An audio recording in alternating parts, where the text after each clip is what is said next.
Okay, നമ്മുടെ test environment test ആണ് ഇപ്പോൾ കഴിഞ്ഞത്. നമ്മൾ എന്ത് ചെയ്യുന്നു, നമ്മൾ ലോജിക്കലി അല്ലെങ്കിൽ റാഷണലി നമ്മൾ സോൾവ് ചെയ്യാൻ പറ്റുന്ന കുറച്ച് ക്വസ്റ്റ്യൻസ് നമുക്ക് ഇതിനകത്ത് നിന്ന് പിക്ക് ചെയ്തിട്ട് നിങ്ങൾ പരിചയപ്പെടുത്താം. ഫസ്റ്റ് ഒന്നാമത്തെ question, consider the following statement regarding the environment protection act 1986. ഫസ്റ്റത്തെ എന്താണ്? Central government is empowered to order closure, prohibition or regulation of any industry, operation or process in the interest of environmental protection. Any appeal against the direction issued by the central government under this act lied before the Supreme Court. As we know, Supreme Court Supreme Court directly നമുക്ക് appeal ചെയ്യണമെങ്കിൽ വളരെ limited കേസസിനാണ് പറ്റുള്ളൂ. Example fundamental right പോലെ കാര്യങ്ങൾ, അല്ലെങ്കിൽ അതിന് appeal ചെയ്യാൻ പാകത്തിനുള്ള റെസ്പെക്റ്റീവ് ഇൻസ്റ്റിറ്റ്യൂഷൻ അതിൻ്റെ അടിയിലുണ്ടാവും. അവിടെ നിന്നായിരിക്കും അപ്പീൽ അവിടെ നിന്ന് പോകുന്നത്. ഓക്കെ, ഇത് ഡയറക്ട്ലി സുപ്രീം കോടതി എന്ന് പറയുമ്പോൾ ഓഫ് കോഴ്സ് അത് തെറ്റാണ്. അപ്പം 2 നമുക്ക് തിരുത്താം. The power to make rule restricting the handling of hazardous substances in specified area vest primarily with state government. Primarily with state government ആവാൻ വഴിയില്ല. കാരണം നമുക്കറിയാം മേജർ മിനറൽസ് അതുപോലെ കാര്യങ്ങളൊക്കെ സെൻട്രൽ ഗവൺമെന്റ് അടിയിലായിരിക്കും. ഓഫ് കോഴ്സ് ഇത് സെൻട്രൽ ആവാനാണ് ചാൻസ്. അങ്ങനെയാണെങ്കിൽ ഇതും തെറ്റാണ്. ഇത് നോർമൽ ജനറൽ സ്റ്റേറ്റ്മെന്റ് ആണ്. only one an answer. Only one an answer.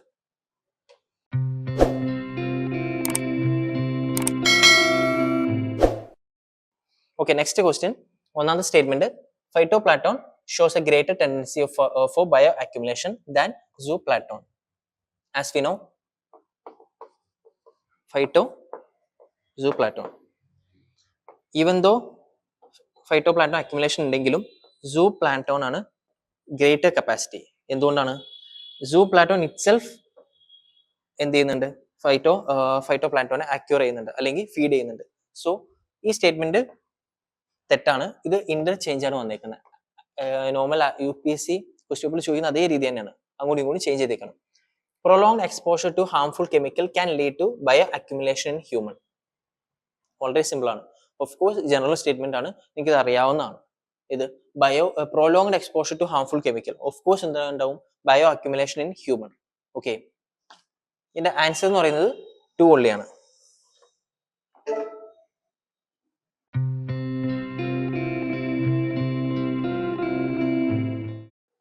Next question, consider the following statement regarding the National Tiger Conservation Authority. Okay, first എന്താണ്? Prime Minister is ex officio chairman of the NTCA. Of course respective ministers ആയിരിക്കും ex officio chairman ആയിട്ട് ഇതിനകത്ത് ഉണ്ടാവുക. അങ്ങനെയാണെങ്കിൽ ഈ ആ ഒരു ലോജിക്കിന്റെ അടിസ്ഥാനത്തിൽ ഞാൻ പറയുന്നത് തെറ്റാണ്. NTCA functioning as A implementation agency of project cheetah. Of course അതിന്റെ ഒരു ഫംഗ്ഷൻ ആണ്. No alteration in the boundaries of the tiger reserves can be made without NTCA recommendation. Of course ഒരു ബോഡി രൂപീകരിച്ചിട്ടുണ്ടെങ്കിൽ ആ ബോഡിയുടെ റെക്കമെൻഡേഷൻ വേണ്ടി വരും, അതിന്റെ functionality വരുന്ന കാര്യങ്ങളും പ്രൊവിഷൻസ് ഒക്കെ കൺട്രോൾ ചെയ്യണമെങ്കിൽ. സോ അവർ പറയുന്നതാണ്, no alteration in the boundaries of the tiger reservation can be made without NTCA. Okay, tiger റിസർവേഷന്റെ പ്രൊവിഷന് വേണ്ടിയാണ് NTCA രൂപീകരിച്ചത്. ഓഫ് കോഴ്സ് ഈ ലോജിക്കലും നോക്കുവാണെങ്കിൽ ഇതും സെൻസ് ആണ്. ഓക്കെ, സോ 2 and 3 ആണ് correct. only 2 statement correct. Next question നമ്മൾ നോക്കുകയാണെങ്കിൽ 14ാമത്തെ ക്വസ്റ്റ്യൻ ആണ്. അത് convention of biodiversity. With reference to Convention of Biodiversity, consider the following statement. The Cartagena Protocol applies to all the living modified organism. Example ഏതൊക്കെയാണ്? BT cotton, BT brinjal പോലെ കാര്യങ്ങൾ, including those in use in the human pharmaceuticals. Of course, അതായത് living modified organism, living അതായത് human related ആയിട്ടുള്ള കാര്യങ്ങളും രണ്ടും കൂടി ഒരു പ്രൊവിഷനിലോ ഒരു ട്രീറ്റിലോ ഒരു കോൺഫറൻസിലോ നമ്മൾ വയ്ക്കില്ല.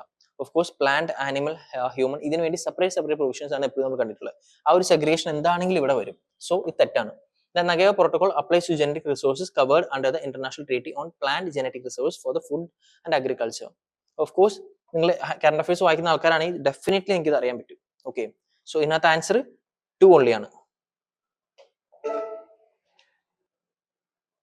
നെക്സ്റ്റ് നോക്കുവാണെങ്കിൽ Biodiversity Act 2002 and 2023 amendment. The act give legal effect on India's obligation under the Convention on Biodiversity Act.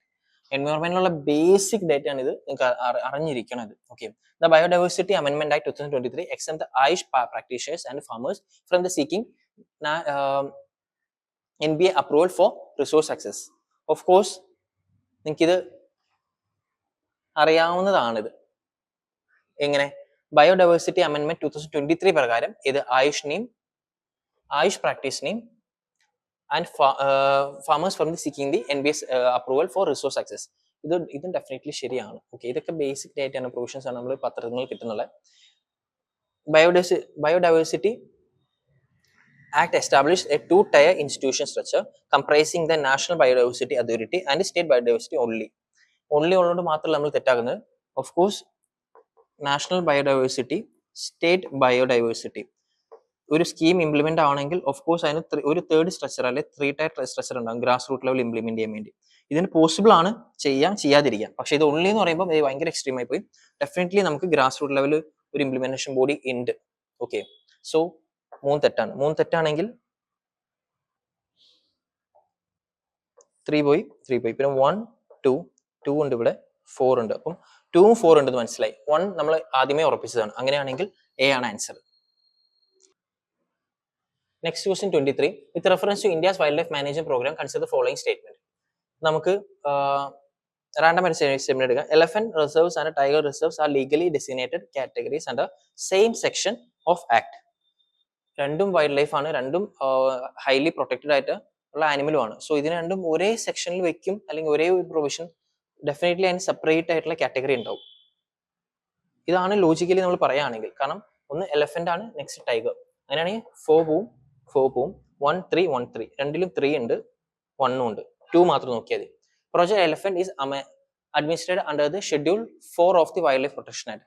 Schedule 1 2 3 4 നോക്കുവാണെങ്കിൽ ഏറ്റവും ലീസ്റ്റ് ആണ് 4. ഡെഫിനറ്റ്ലി എലഫന്റ് അത്രയും പ്രൊട്ടക്ഷൻ നൽകുന്നുണ്ട്. അങ്ങനെയാണെങ്കിൽ ഏതെങ്കിലും ആദ്യത്തെ 3ലെങ്കിലും വരണം. അങ്ങനെയാണെങ്കിൽ തെറ്റാണ്. ആൻസർ 1 3 ആവാനാണ് ചാൻസ്. യെസ്, ആൻസർ 1 3 തന്നെയാണ് answer. With reference to major environmental institution in India, consider the following statement. First, National Board for Wildlife is chaired by Prime Minister and approve activities within the protected area. Factual ആണ്, നമുക്ക് അറിയണം. Logically നോക്കിക്കളയാണെങ്കിൽ നമുക്ക് may be നമ്മൾ തെറ്റിക്കും. കാരണം national board of wild life, കാരണം respective ministers ആയിരിക്കും ex officio. അങ്ങനെ ആവാം, അങ്ങനെ ആവാതിരിക്കാം. സോ നമുക്കിത് ഉറപ്പില്ല. നെക്സ്റ്റ് നമുക്ക് നോക്കാം. The botanical survey of India and zoological survey of India were both established before the independence of India. Before the independence. നമ്മൾ ഇത് എങ്ങനെ ക്രാക്ക് ചെയ്യുന്ന വെച്ച് കഴിഞ്ഞാൽ, ബിഫോർ ദി ഇൻഡിപെൻഡൻസിന് ശേഷം ഇങ്ങനെയുള്ള എസ്റ്റാബ്ലിഷ്ഡ് ബോഡി അല്ലെങ്കിൽ ഇൻസ്റ്റിറ്റ്യൂഷൻ ഒക്കെ എസ്റ്റാബ്ലിഷ് ചെയ്യുമെന്ന് ചോദിച്ചു കഴിഞ്ഞാൽ ഓഫ് കോഴ്സ് പറ്റും. കാരണം ഇവിടുന്ന് റിസോഴ്സും കാര്യങ്ങളും ലാൻഡ് റവന്യൂ എന്താണെങ്കിലും എക്സ്ട്രാക്ട് ചെയ്യാൻ ഉള്ള എല്ലാ ഇൻസ്റ്റിറ്റ്യൂഷണൽ കപ്പാസിറ്റിയും ബ്രിട്ടീഷുകാർ ഇവിടെ ചെയ്തിട്ടുണ്ട്. ആ ഒരു രീതിയിലാണെങ്കിൽ ഇത് ശരിയാണ്. അങ്ങനെയാണെങ്കിൽ A C ആണ് ആൻസർ. അപ്പൊ അതിനകത്ത് നോക്കുവാണെങ്കിൽ 3 രണ്ടിലും ഉണ്ട്, 1 മാത്രം നോക്കിയാൽ മതി. 1 ഫാക്ച്വലി ശരിയാണ്. ഇതിന്റെ ആൻസർ 1 2 3 ആണ്. A ആണ് ആൻസർ. ആ ഒരൊറ്റ കീ അറിഞ്ഞു കഴിഞ്ഞാൽ നമുക്ക് ഇതിന്റെ ആൻസർ ക്രാക്ക് ചെയ്യാം.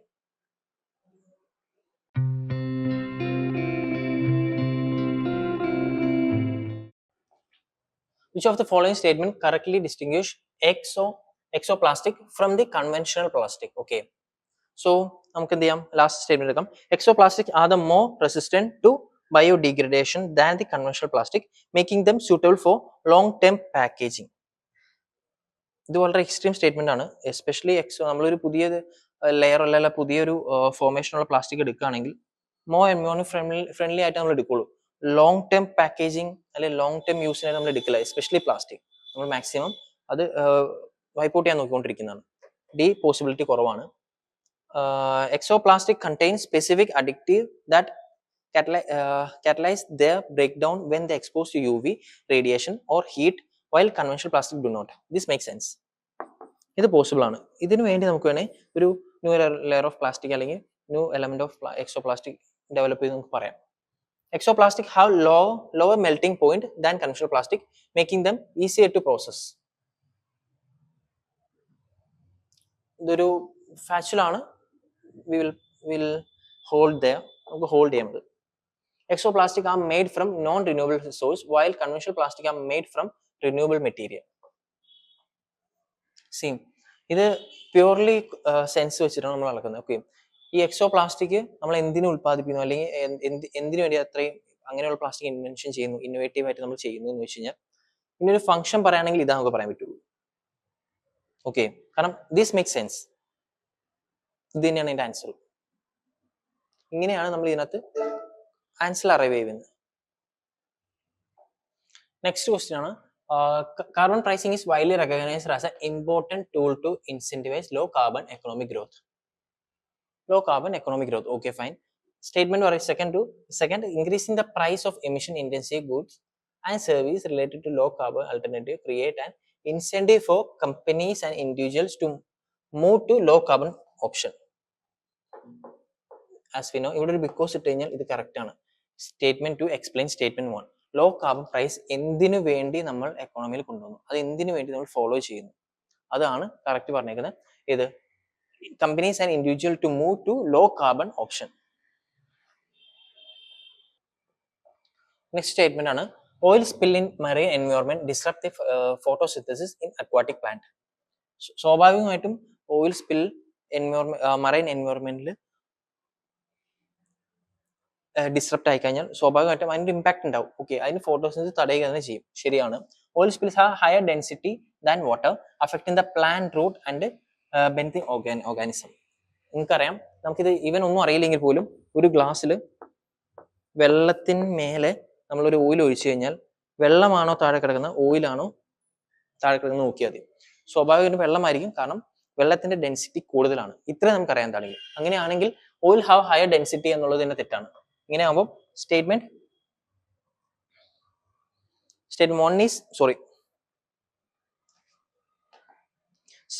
2 is incorrect, statement 1 is correct. C ആണ് ആൻസർ ചെയ്യുന്നത്. വളരെ ലോജിക്കലായിട്ട്, വളരെ നമുക്ക് ഫാക്ച്വലി ഡേറ്റ വേണ്ട, അങ്ങനെയുള്ള ക്വസ്റ്റ്യൻസ് മാത്രമേ നമ്മൾ ഡിസ്കസ് ചെയ്യുന്നുള്ളൂ. ഇതിന്റെ വീഡിയോസ് അല്ലെങ്കിൽ ക്വസ്റ്റ്യൻസ് നിങ്ങൾക്ക് ഞങ്ങളുടെ വെബ്സൈറ്റിൽ കിട്ടുന്നതായിരിക്കും. ഫുൾ ഫ്ലെഡ്ജ് ആയിട്ട് നിങ്ങൾക്ക് ടെസ്റ്റ് എടുക്കാൻ പറ്റുന്നതായിരിക്കും. Which of the following best describe UN Habitat 330-300 prescription for urban green plan? Urban green planning. Okay. First എന്ന് പറഞ്ഞാൽ every urban household must plant 3 trees. Possible ആണ്. Ensure 30% of rooftop vegetation. Okay, possible ആണെന്ന് പറയാം. And live within 300 meters of water bodies. എല്ലാവരും 300 meter water bodies അതും urban ഏരിയയിൽ നടക്കുന്നത് possible അല്ല. It's not possible. Nearly possible. അത് നിയർലി പോസിബിൾ അല്ല, കാരണം അർബൻ ഏരിയ അല്ലേ, നമുക്കത് അങ്ങനെ അത്രയും എല്ലാവരും every urban household must follow this procedure എന്ന് പറഞ്ഞാൽ it's not possible. Every home, workplace, school should view of at least 3 trees. Okay, be located in the neighborhood and with 30% trees canopy over and have access to the public green space within 300 meter. Okay, ഇതൊരു പ്രൊവിഷനായിട്ട് കൊടുത്തു കഴിഞ്ഞാൽ okay, നമുക്ക് may be possible, ഇതിനേക്കാളും possible ആണ്. ഇത് ഫസ്റ്റിനേക്കാളും ഉള്ളതിലും possible ആണ്. Every city must contain 3 biodiversity zone, ensure 30% reduction in carbon emission and provide green corridor within 300 meters of industrial zone. Of course, ഇത് വായിക്കുമ്പോൾ തന്നെ അറിയാം ഇത് ഭയങ്കര എക്സ്ട്രീം ആണ്. ഇതിനകത്തുള്ള പല ക്രൈറ്റീരിയാസും റിയലി എക്സ്ട്രീം. നമുക്കത് ഇത് ഫോളോ ചെയ്യാൻ ബുദ്ധിമുട്ടാണത്. നെക്സ്റ്റ് എങ്ങനെ, every residential block must 3 vertical garden. See അത് അവിടെ തന്നെ നമുക്ക് ഒട്ടാം. 30% solar coverage and access to green roof with 300 meter. See നമ്മളല്ലേ ഇതിന് ഈ 4 എണ്ണത്തിൽ നമുക്ക് ഈ 4 ഓപ്ഷനിൽ നമുക്ക് ചൂസ് ചെയ്യാൻ പറ്റുന്ന ഒരു ഓപ്ഷൻ എന്ന് പറഞ്ഞാൽ ബി മാത്രമേ ഉള്ളൂ. ഇതാണ് ലോജിക്കലി നമുക്ക് എടുക്കാൻ പറ്റുള്ളൂ. ബാക്കിയെല്ലാം നമ്മുടെ സോഷ്യോ കൾച്ചറൽ എക്കണോമിക്കൽ പ്രകാരം റിയലി എക്സ്ട്രീം ആണ്. നമ്മുടെ നിലവിലുള്ള നിയമങ്ങൾ വെച്ച് നോക്കിയാലും നമുക്ക് റിയലി എക്സ്ട്രീം ആണ്. ഉള്ളതിൽ 4 നമുക്ക് ബി ആണ് സൂട്ടബിൾ ആയിട്ടുള്ളത്. Let me check. അതെ, ബി തന്നെയാണ് ഇതിന്റെ answer.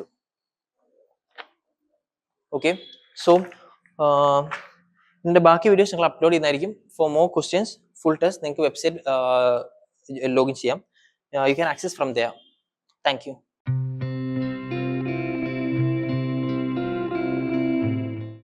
Gallant IAS, chasing your passion to ace.